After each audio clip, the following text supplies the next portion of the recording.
হ্যাঁ, এটি আমাদের সবার অত্যন্ত প্রিয় করতোয়া। এখানে বাস্তুসংস্থানের একটি ভিন্ন রূপ দেখা যায়। এখানকার মানুষেরা ভোর হলে স্নিগ্ধ বাতাসে কোমলিত হয়ে ওঠে। এখানকার মানুষের বোধহয় হৃদয়গুলোও কোমল। কি চমৎকার জায়গা! দক্ষিণা বাতাস যাচ্ছে, আকাশে একটি প্লেনও দেখা যাচ্ছে। আমার মোবাইলে বোধহয় খুব একটা আসতেছে না। আহ, জেলেরা মাছ ধরার জন্য প্রস্তুতি গ্রহণ করছে। এই যিনি মাছ মারতেছেন, পাশে এইখানেও একজন জেলে ভাই মাছ মারতেছেন। চমৎকার দৃশ্য। বাতাসগুলো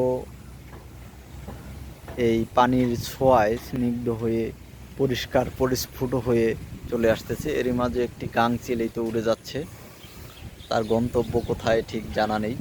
কি চমৎকার সুন্দর দৃশ্য! জীবনানন্দ দাশ বোধহয় এইসব দৃশ্য দেখেই বা বলে উঠেছিলেন, বাংলার রূপ আমি দেখিয়াছি, তাই পৃথিবীর রূপ খুঁজিতে চাইতো না আর।